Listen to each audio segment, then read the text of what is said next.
Petter from Norway? I think it might be Peter. Oh? Hello? Can you hear me all right? Yes, we can hear you very well. Okay, good. Okay, I just wanted to say why I believe that there is a God that has made, well, mostly all of the universe.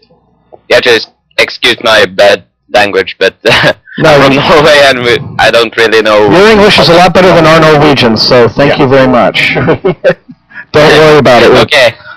So, the main reason I believe in God is the fact that, let's see here, I don't really believe that evolution is right, because there are a few things that just don't add up for me, and I hope that maybe you could help me sort it out. Probably not, but we'll give it a try. Because neither of us being experts on evolutionary biology, but here's the thing that I find curious. Let's assume that evolution is not correct, that our evolutionary theory is wrong. How does that in any way make the God explanation more plausible? Well, I believe that there is not really a God, some guy that just sits up in the heavens and just governs the whole world, but that there is some power that created everything. Not that he governs the world anymore, but he's just made it and well left. And, so you would describe yourself as a deist then?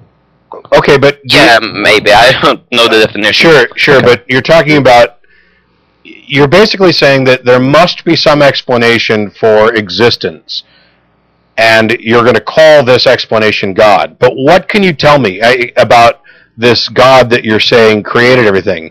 Is it, or was it, if it doesn't exist anymore, an intelligent being? And how do you know that? I don't think it was like an intelligent being, but just some sort of power that created a lot of stuff. Okay. Pretty much. But what do you I would like to get to the reason. Okay, go ahead. Go ahead. Okay, the reason is that some things in evolution just doesn't add up for me. For example, if you take poisonous frogs, they're poisonous, but according to evolution, that just doesn't make up. How would they have a longer lifespan than other frogs that are not poisonous? Well, it's probably because their poison is not necessarily poisonous to themselves. It's, like I said, Matt and I are not experts on biology, but I'm quite sure. But I am a big fan of poison dart frogs, who actually are not naturally, on their own, biologically poisonous. It's a product of the ants that they eat produces an alkali that allows them to create the biotoxins that they have. But let's say there's two different species of frogs, and one of them develops this ability to secrete a poison from their skin, and the other one doesn't.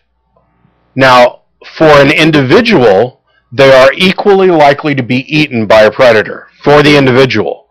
But for the group, the ones that are poisonous are less likely to be eaten, because if for example, I see Martin eat this frog and fall over dead, I'm going to stay away from those frogs, and I may instead go eat the other frogs that I've seen Steve eat, and he didn't die from. I mean, there are plenty of reasons that this would allow for the improvement or the continuation of a species. Yeah, but as you said, the individuals have the same opportunity to get eaten, and if you had two frogs in a large group that one had a mutation that made him poisonous, and he gets eaten, that doesn't do anything for him. That just ends him right there. Right, but remember that evolution is something that takes place among populations, not among individual organisms. So, in the example that Matt gave, once it became very clear to other life forms, other predators, that hey, if you eat the yellow frogs, you'll die. And if you eat the green frogs, you won't die. They'll stop eating. Some yellow frogs will get eaten because, that's how you find out that eating the other frogs is a bad thing. But eventually you stop eating the yellow frogs, you just concentrate on the green frogs, which enables the yellow frogs to propagate their species more. That gives them an evolutionary advantage, and it also means that the predators go on to other prey. And so that is, in fact, a way in which evolution can benefit that particular species over one that doesn't quite have as good a defense mechanism. But to hit your specific point where you said, let's say one frog evolved this, first of all, that's not quite the way evolution works.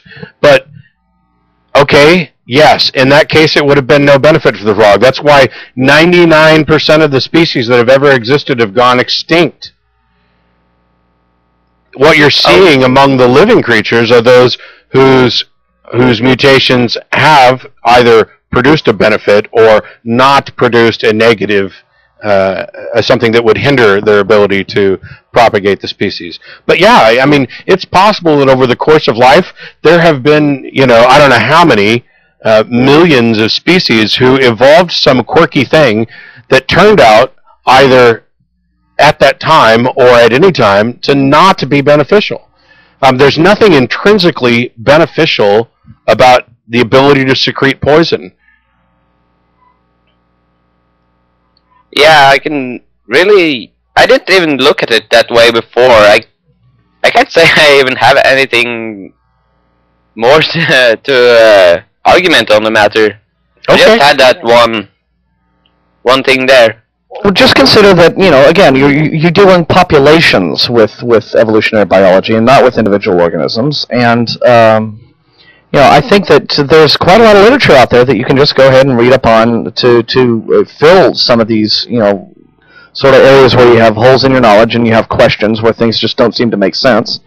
But earlier, getting back to your original question, none of this ultimately really ties into whether or not there was some sort of force, as you put it, to have created everything in the first place.